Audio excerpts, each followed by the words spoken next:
This is A Different Perspective with Kevin Randle. Kevin is a retired United States Army Lieutenant Colonel who has studied UFOs for more than 50 years. His military training has provided him with unique insight into military operations and UFO research.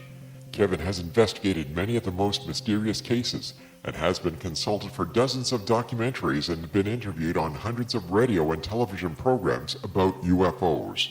Considered to be one of the leading experts on the Roswell UFO crash, Kevin has written more than 25 books about UFOs, including Roswell in the 21st Century and Encounter in the Desert, a re-examination of the Socorro UFO landing. Now here's the host of A Different Perspective, Kevin Randle.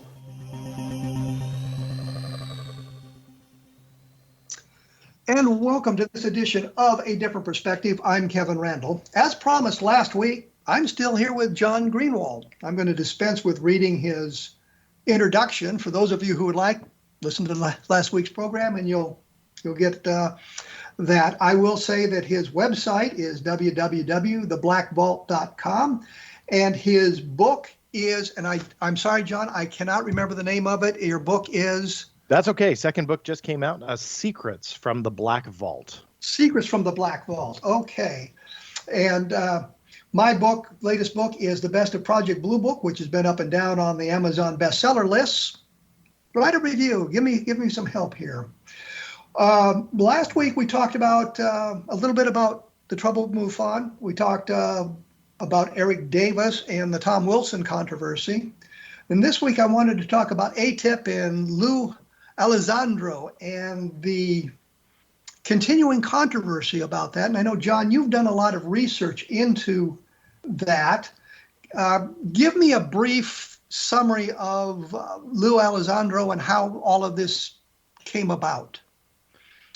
Sure. Well, October 2017, Luis Elizondo got on stage with Tom DeLonge and really kind of captivated those that were interested in UFOs at that point. He captivated the world, in my argument, then later in December of the same year when the New York Times broke the story about AATIP and so on. And the quick synopsis for me is I watched in October that press conference when Luis Elizondo got up there, and I was really intrigued. I didn't start off as a skeptic, though grew into one about some of the claims, and really had FOIA requests. I mean, I kid you not, within 24 hours throughout multiple agencies of the U.S. government based on what Luis Elizondo said. And in short, even though we didn't know about AATIP for a couple months after he spoke in October, he talked about heading a program about unidentified aerial threats that was something he ran within the Pentagon. And again, fast forwarding to December, that's when we learned about the Advanced Aerospace Threat Identification Program, or what we call AATIP. And allegedly, they said that this was a secret Pentagon UFO study, which obviously was very, very much up my alley, and something that I started seeking documents on, asking a lot of questions to both sides of this, to Mr. Elizondo and the organization that he worked, which was To the Stars Academy, that was founded by Tom DeLonge, but also the Pentagon, calling the Pentagon in addition to filing FOIA requests. And I went after the Public Affairs Office, and all of a sudden, all sorts of things started to happen, which was the narrative that we were told, not only by the New York Times, but, Mr. Elizondo himself, started to become challenged by the information or the lack thereof that started to come out. And so let me break in Sure. And ask you a question. When you call the Pentagon, do they know who you are? Well, I don't think so. Although I've filed enough FOIA requests that I believe the FOIA offices would. Public affairs at this time, I would say probably not. I mean, I've gotten quotes and stuff and had to call prior for various projects I've worked on, but I wouldn't say they're like, oh God, here's Greenwald again. FOIA office, yeah, I'm sure they roll their eyes, but public affairs, which is a different office, the spokespeople, different office, I doubt it. Well, you were going to say now before I interrupted. Well, so when I first started talking to them, uh, it really, it seemed like there was a big piece of the puzzle missing, which was, here we are being told that this was a Pentagon UFO study, right? It was printed in the New York Times, printed in Politico, and then Mr. Elizondo was saying the same exact thing. Yet the Pentagon started to backtrack a little bit. And they're like, no, this actually wasn't a UFO study. That was not what this program was about. Now, I want to be fair here because I don't want to make it seem like I'm picking on, Mr. Elizondo and his story. The Pentagon, over time now, here we are in 2020, has flip-flopped themselves, going from, essentially not acknowledging UFOs to then acknowledging that they studied UFOs. I felt that was a big surprise. The New York Post broke that story, and I was quoted in that article just simply because it came as very much a surprise to me that they did that. And as I was continuing to push the Pentagon for answers, come December of last year of 2019, they flip-flopped on that. And a new spokesperson had told me that the previous spokesperson was wrong. And so I was not pushing like, are you guys sure that you studied UFOs? Do you want to change your mind? That's not how I approached them, for the record. I was seeking information about AATIP and their UFO studies, but I was not putting the question out there, hey, do you guys want to change your mind? It was when they responded to me that I realized they were changing their mind. They were saying that AATIP did not study UFOs. So they flip-flopped on their own office and said that it was essentially a mistake. And I had published that and put that on my site, got picked up in quite a few different places, that the Pentagon now was backtracking on what they had said. So there's a lot of facets to this. And sadly, it doesn't make me very popular questioning the narrative that most people want. The narrative most people want, we're on the tip of disclosure. AATIP is and was a Pentagon UFO study, and they have crash debris. And we're on the beginning here of a disclosure trek that's going to happen. That's what I think a lot of people want to believe, and I'm definitely not there with that, and have a lot of questions. When you say disclosure, what exactly do you mean? Sure. I feel a lot of people expect that this is going to spiral into the government admitting that they have alien technology. Now, please, mind you, that is not me saying that. I'm saying that from my experience looking at how other people write and how they do their videos and how they interact online and how they post things out there. And like you and I chatted about last week with the Wilson documents, there are some big name researchers that have really went all in that this is legitimate. But the only thing they have are these secret anonymous sources that they won't tell you about. They'll promise you to the moon that they're real, legit, and they vetted them. But how do we know that? And that's, I think, at the end of the day, what's very sad about this is people want to believe so bad. It's what I referenced last week as the I want to believe syndrome. They want to believe so bad, they don't think critically. And we have to get evidence if we're to believe that the Wilson meeting took place with Eric Davis. We need evidence. We don't need Wilson denying it, and that's your evidence, right? We got to do a little better than that. So I think that we're lacking in that area of critical thinking, and people have sacrificed that logical way to look at this and just resigned to we're on disclosure, and I just don't see that at all. I will say that when the videos were released and the New York Times story came out, I thought that we had taken a giant step toward disclosure. It seemed to me that the Pentagon, the government, was loosening the reins on their classifications and the documentation that they had, because here is video of an anomalous object near, I think it's the USS Nimitz, and was recorded by the gun cameras or the equipment aboard the fighter planes that encountered these anomalous objects. So it seemed to me that the Pentagon was in fact moving toward the idea of disclosing what they had, being a little freer with the information they may have collected, over the years, going back to the beginnings of, I guess, Project Sign in the 1940s, that they were coming to grips with some of that information and decided the public was sophisticated enough to accept that sort of thing. Well, I'm running up against my break here.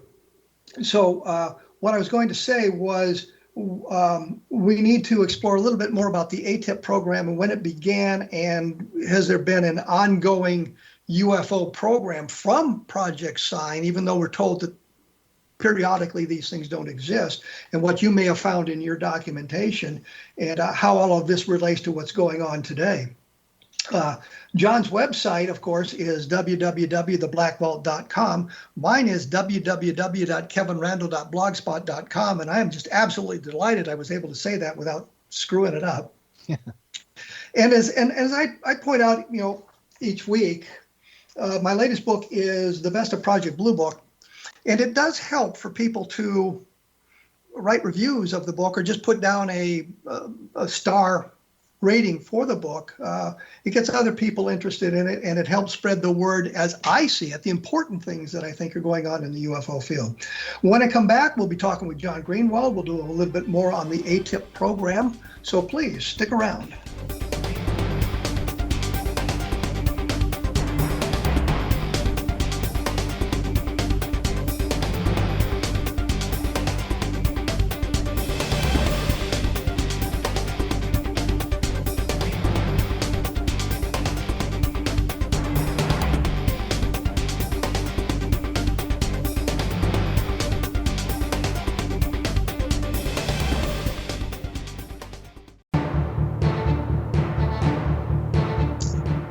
John Greenwald is the guest.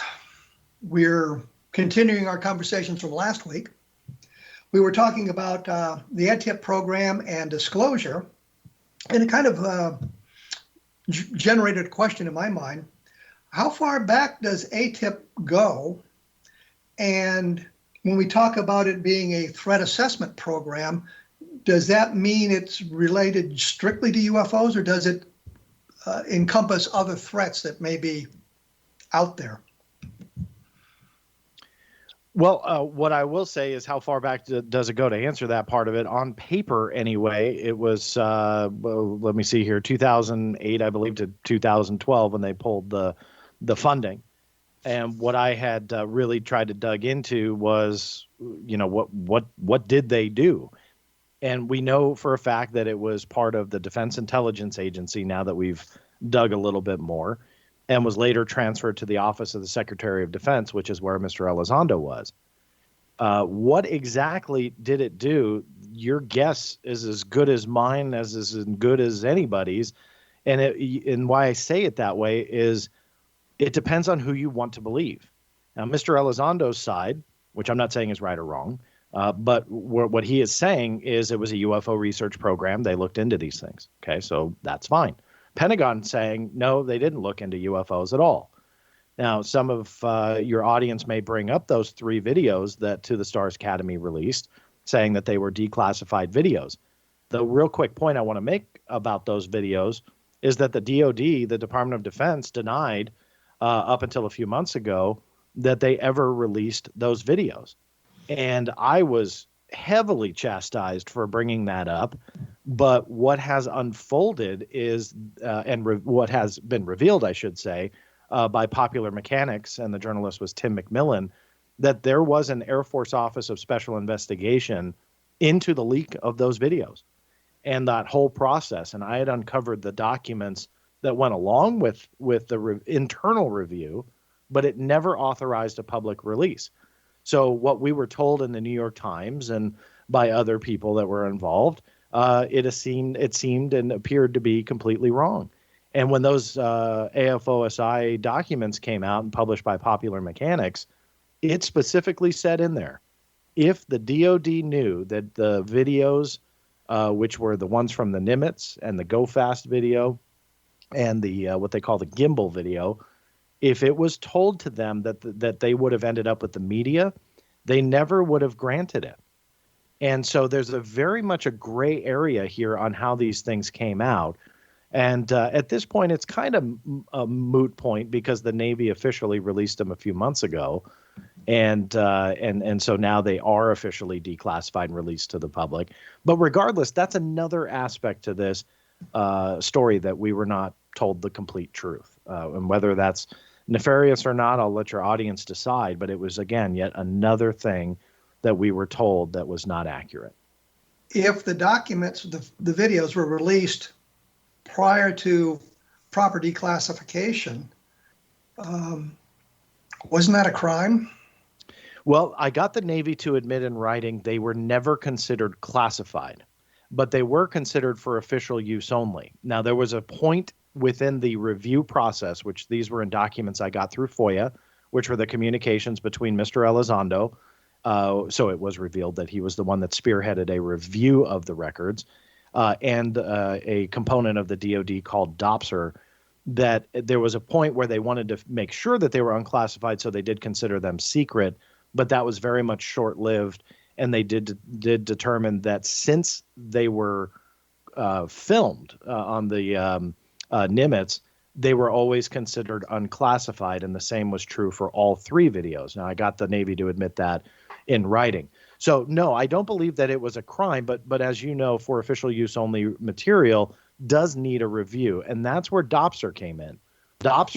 Well, I was going to say for the audience that for official use only is, in fact, the lowest form of classification. It doesn't require safeguarding or the things that confidential, secret, and top secret material require. It's a very classification is just supposed to mean you just use it for what you need inside the military or your organization rather than let it go out to the public.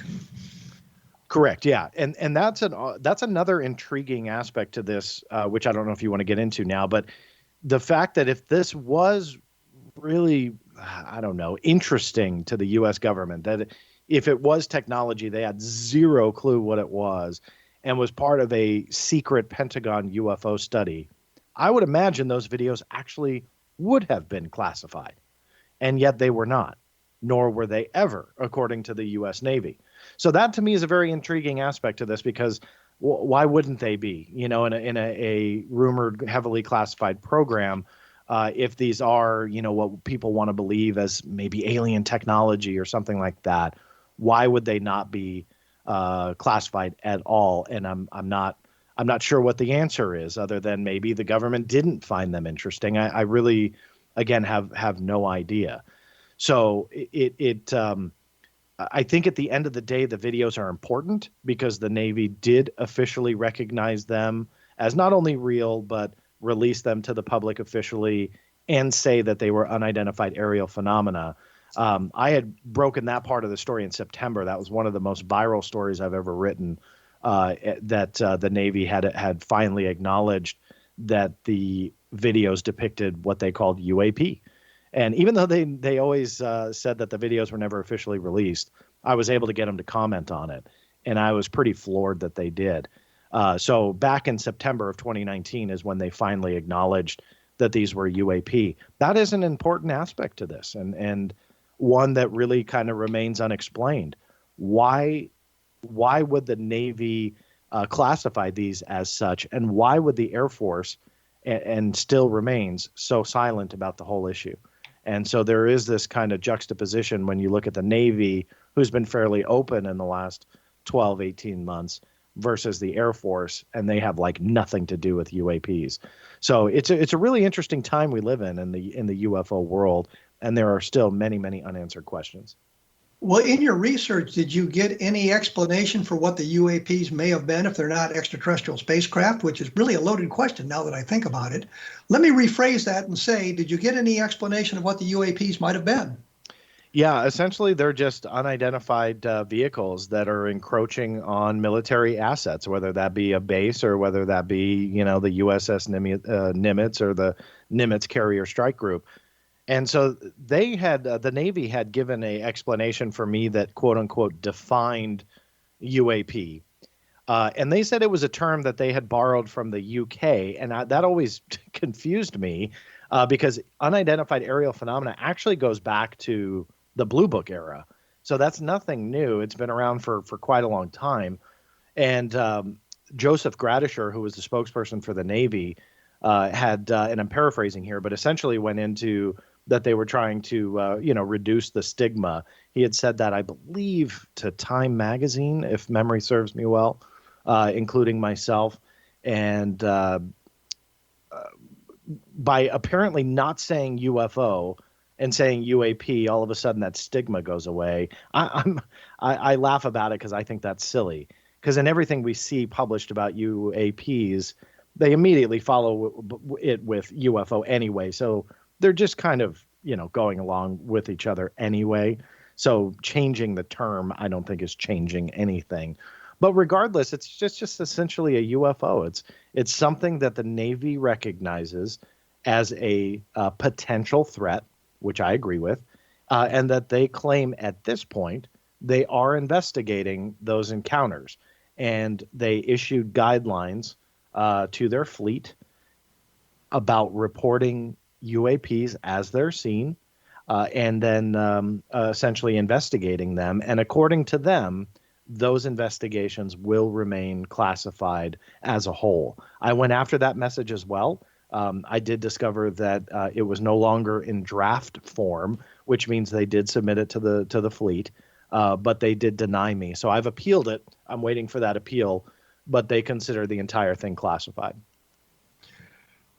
Is there any explanation for what the UAPs were that were videotaped specifically? Because I've heard explanations that it was some kind of a technological glitch that may have created the image on the screen or on the videotape and that sort of thing, that it wasn't really a real object seen, but it was some kind of a technological problem.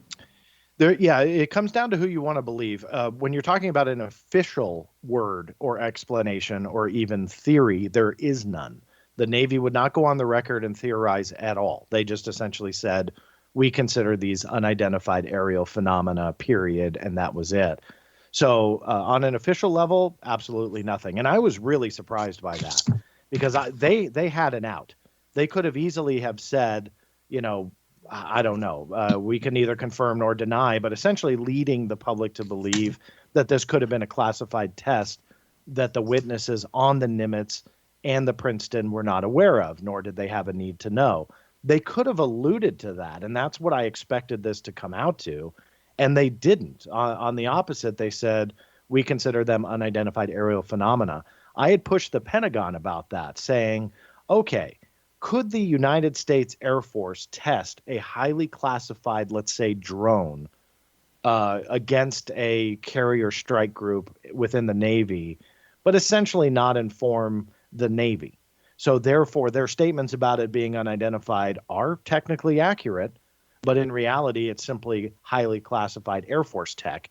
And the Pentagon didn't bite on that. They said no, that would not happen.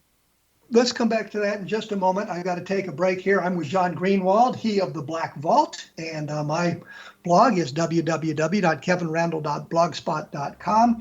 I will be back with John Greenwald, and we will be talking about AATIP and what the Navy thinks of UAPs, I guess. So please stick around.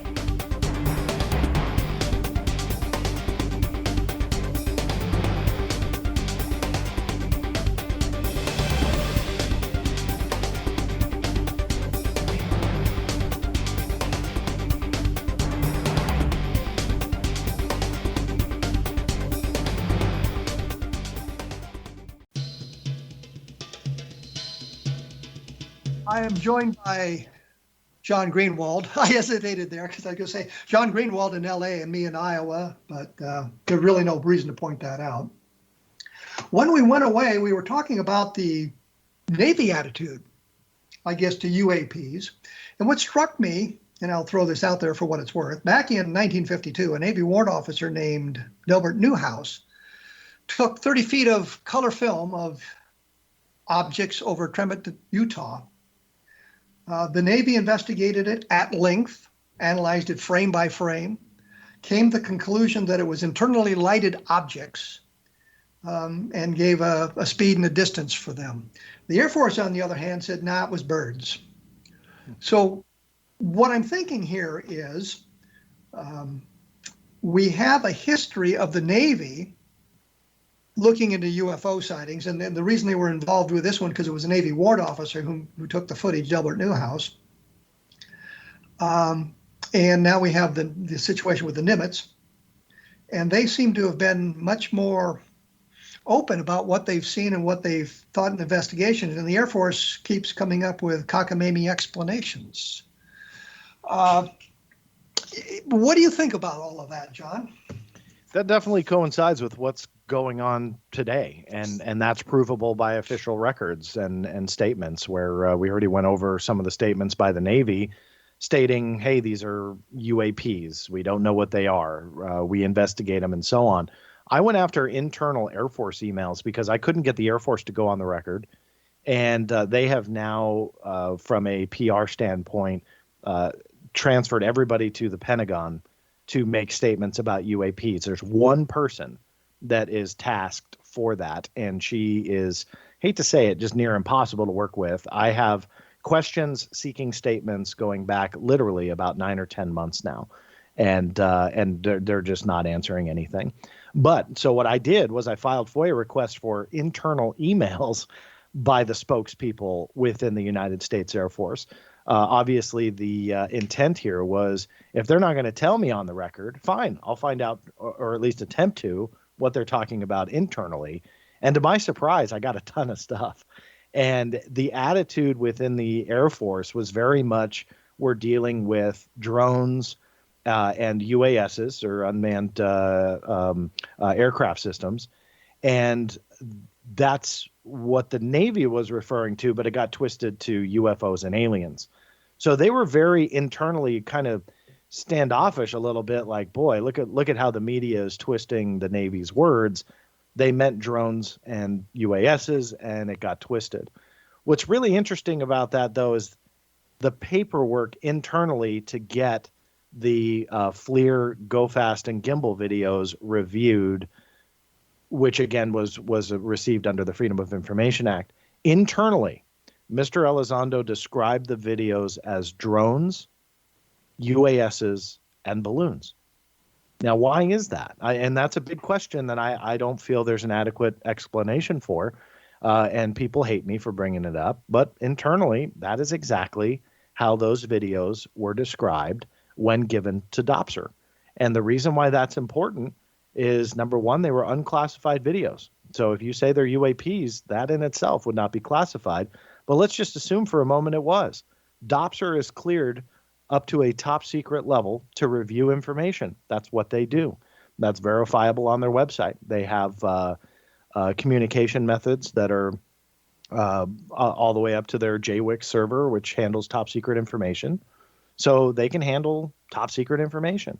So to keep that from them, to me, has always been a red flag. Why? And it coincides with the Air Force's attitude that they're talking about drones and UASs. And ironically, that is exactly what the description was for FLIR 1, Gimbal, and Go Fast.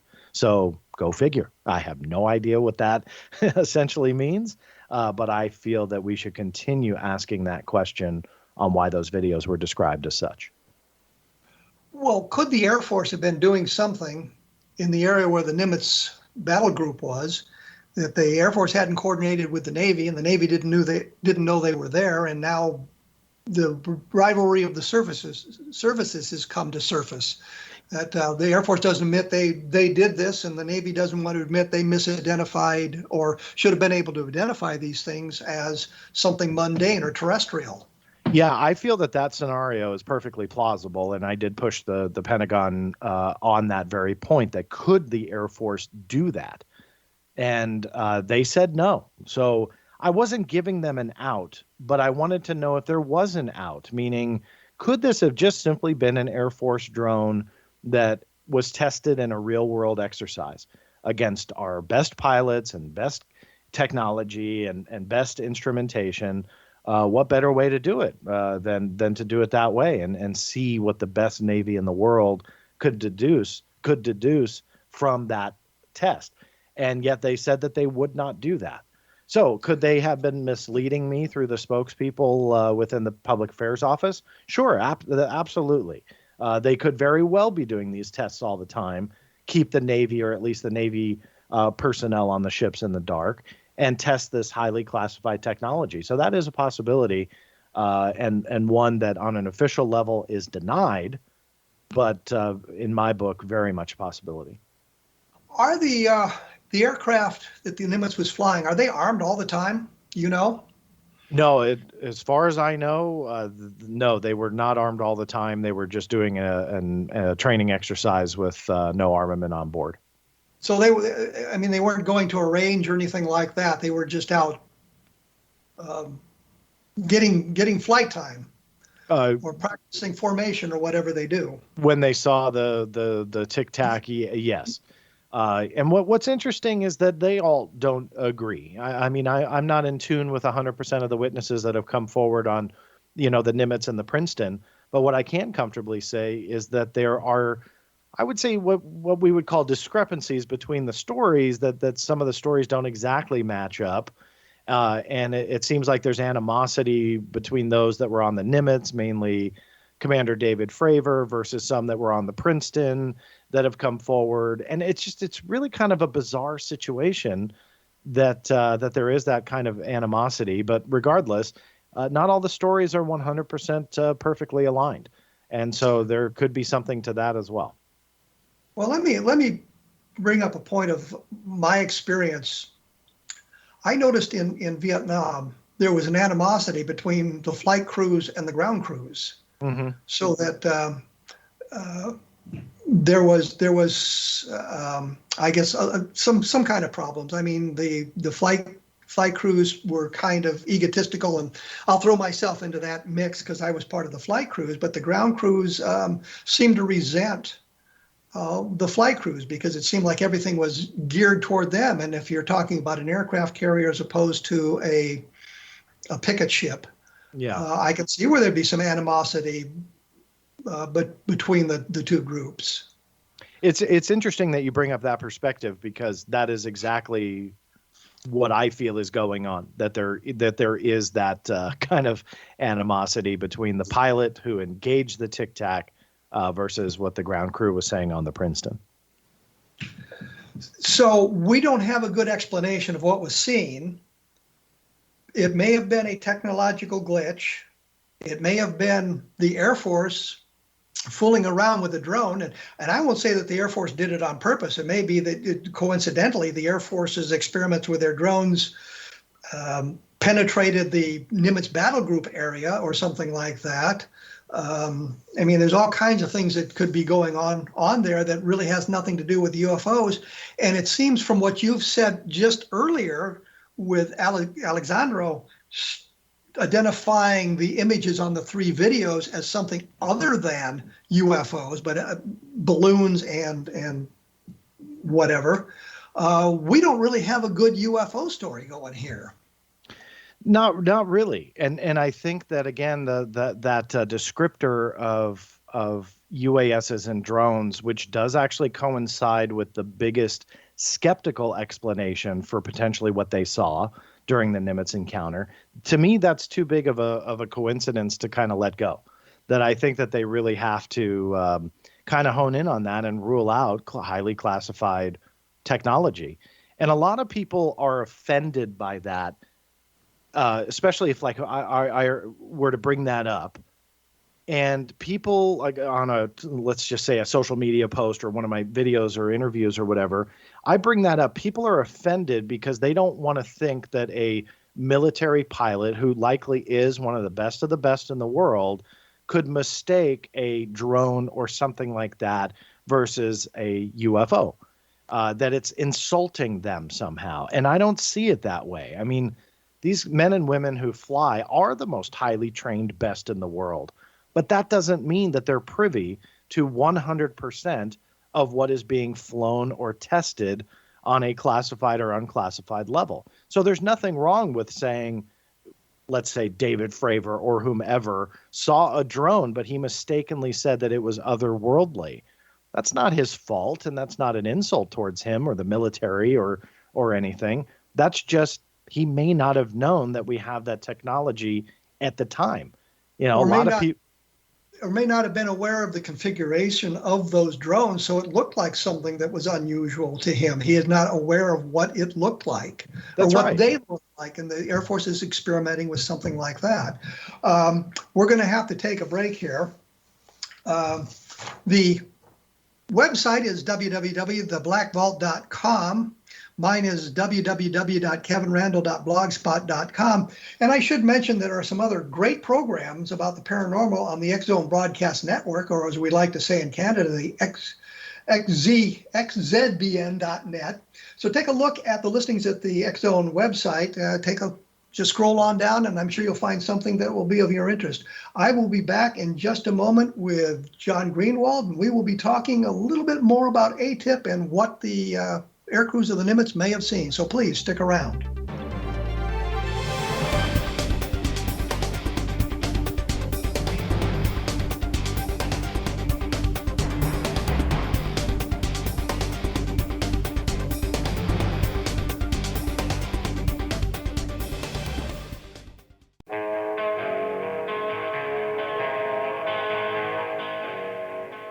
I am here with John Greenwald.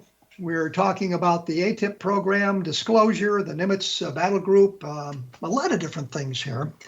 And we were kind of wondering if there was a program or a experimental craft that might account for the observations by the Nimitz. John, have you come across anything like that? Well, I think of the drone technology and classified tech like that is high on my list to look at to see if there is anything that fits the bill. Another interesting thing that is really not talked about, but I think there's too much of a coincidence here to ignore, is within about 48 hours of the Nimitz encounter, which they say happened on November 14th in 2004. Within 48 hours of that, on November 16th, NASA tested their X-43. Now, I'm not saying that the craft or the Tic Tac is the X-43. Don't get me wrong here. But what I will say that the test was in the same vicinity as the carrier strike group, and the X-43 crushed the speed record, going a record 9.6. Now, that is huge. That's Mach 9.6. Mach 9.6. Correct. Yeah, Mach 9.6. And so, I mean, that's I believe it's like 7,000 miles an hour or something like that. The previous record was only Mach 6.8, which is about 5,000 miles an hour. So this, when you have a UFO sighting in the same vicinity, and one of the qualities of this Tic Tac was that it could move a very large distance in a very short amount of time. That's a pretty big coincidence that I would want to look into. Now, is it the X-43? Well, no, again, this is something that I would not bet my house on either. But you have to look at that technology being tested in the same vicinity within the same time frame. And there is a possibility that they could have piggybacked a test of something else, or they could have tested something else very similar to the X-43 because they were set up to do it and monitor it. And X-43 was not a classified test, by the way, so the public was aware of it. So they could have, again, piggybacked on that public story, but rather tested classified technology. Save a little bit of money along the way, but 2 days prior to the X-43 test something else. So for me, it's a big coincidence. I don't think a whole lot of people talk about it. I think some people have referenced it and then just immediately dismiss it because they don't want to deal with it. But I think that is something that I think people that are trying to find answers, I think that is something that should be taken into consideration and how it may have played a role in this encounter in this case. But doesn't the X-43 basically fly in the upper edges of the atmosphere? Well, correct. And then that is the kind of a question mark here. I'm not saying that it's an exact either visual representation or the same flight qualities, but that also paves the way for, well, did we hear 100% of how it went down? Meaning, for me, I use the example of a car accident. If you put 4 people on 4 corners of the same intersection and they all watch the same car accident, you will get 4 different stories about how it all went down. And so I'm not saying that the military men and women are coming with false stories or whatever, but there could be some qualities and some characteristics to what they saw that may not be entirely how it all went down. They all don't agree with each other. That we can comfortably say. Well, why not? They were looking at the same craft, right? They were looking at the same event, right? So that's not against them on a personal level and trying to say that they're lying or anything. But again, it's that car crash scenario where people are going to decipher what they see in different ways because they are going to attribute it to what they believe and what they know versus maybe something that they don't know, like that piece of classified technology. So that again goes back to this was the same vicinity around the same exact time frame. And we're not talking a month or two apart. We're talking about 48 hours apart that they're testing a very high-speed aircraft, which just happens to coincide with a UFO encounter of a very high-speed tic-tac. So not a match for me, but definitely a coincidence that I feel we should keep in the back of our mind as we try and figure out exactly what may have happened. Well, the reason I asked the question is because I always had the impression that with the air crews, they were looking down at the object. And if the object, if the X-43 is operating in the upper reaches of the atmosphere, they would have been looking up for it. So, but of course, it had to get to the upper reaches of the atmosphere before it could, they could begin their test, I guess. Yeah. But the point is, I thought they were looking, the Nimitz guys were looking, I shouldn't say limit, right? The Nimitz pilots were looking down. Yeah, they had said that there was something in the water, and all of those are intriguing facts. I mean, we don't have video footage of any of that. We only have video footage of the white Tic Tac. And so from a skeptical or scientific standpoint, where I go is it's about what you can prove, not what you believe or not what you say. And even though I feel that testimony is important, we can't prove what was seen in the water or looking down. The only thing we can prove is that FLIR video of something in the air, which, according to eyewitnesses, was moving incredibly fast. So the evidence, again, not saying it didn't happen, but just from that skeptical standpoint, we don't have anything other than a pilot testimony that they saw something in, around, near, or within the water. There's also stories that, it swallowed, something came up and swallowed an object. I mean, again, there's so many different facets to this. So I just go by what you can prove. And what you can prove is that a video was shot. The military claims they don't know what it is, and it is that Tic Tac that's flying in the air that witnesses say was going very fast. That's what you can essentially prove at this point, but you can't go much farther than that. Well, as we were talking about disclosure at one point, and I thought that the release of these videos was a step toward disclosure. Do you think what we've learned now is a step backwards from disclosure? I don't think I would respectfully argue that it wasn't a step to disclosure on any level in any way, just simply because the government has backtracked. They never released the videos. There's no sign that this was planned. So I don't think that there's anything to take a step back from. I am a believer that disclosure per se is not going to happen on the side of the U.S. government or the military. I don't think the military will be cornered into admitting anything when it comes to, UFOs or extraterrestrials or anything like that. To me, disclosure is finding enough evidence for whomever is looking at it to determine for themselves, hey, this really does look like a potentially extraterrestrial connected technology or something like that. To me, disclosure is very much more individual versus something that has one definition for the masses, if that makes sense. I think it's different for all of us. And I think that when it comes down to it, and I did this in my book, I broke down the skeptical argument for what UFOs or UAPs could be. And I just kind of started tackling them one by one because that's how I think. And for me, I lean towards extraterrestrial connections simply because there's, in my opinion, evidence to support it. Not prove it yet, but support it. And many of the other skeptical explanations, I believe, can be disproven by that evidence. But that's the way I think. And I again, framed it in my book that I don't think everybody's going to think like me. I'm an advocate for everybody individually defining disclosure, what it means for them, and finding what they need to come to a viable conclusion, whatever it may be. I have always said that disclosure is at the hands of the aliens. Once they land and say, here we are, that's disclosure. Yeah. And the government has no control over that.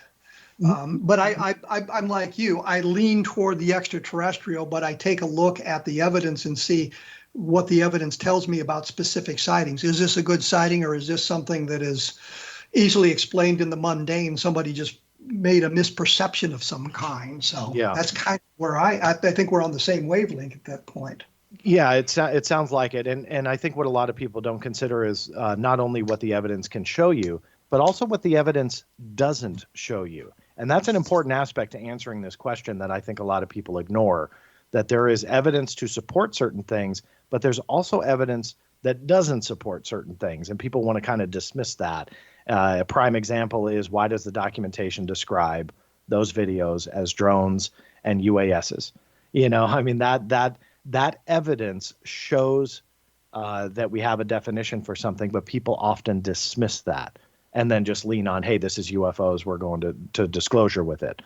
And I don't operate that way. I want to know why it said drones and UASs. And that's one small example, but tying it into what we're talking about, that to me is an example of evidence that proves something, but also doesn't prove something. And that's what people want to ignore. It does not prove that these are UFOs, and people want to ignore that. I want to answer why. John, we could talk about this for another hour, I'm sure, but we're out of time. I'd like to thank you for taking the time for these last couple of shows here on A Different Perspective. Appreciate your insight into the AATIP program and the other things we talked about in the last couple of weeks. Good luck with your book, and it's www.theblackvault.com. So once again, thank you, John. Appreciate your time here. Anytime. Thank you. Next week, we'll be talking to the editor of the SCU Review about what they have just published and that sort of thing. Well, once again, my blog is www.kevinrandle.blogspot.com. The books I think that you should look at are probably Roswell in the 21st Century, Encounter in the Desert, which is a look at the Lonnie Zamora sighting, and I think it's important to look at all the evidence surrounding that case that has come to light in the last few years. And of course, the Best of Project Blue Book, which is an examination of the Project Blue Book files taken from a different perspective. And as I say, you've been listening to A Different Perspective on the X-Zone Broadcast Network. Keep listening at xzbn.net, and thanks for tuning in.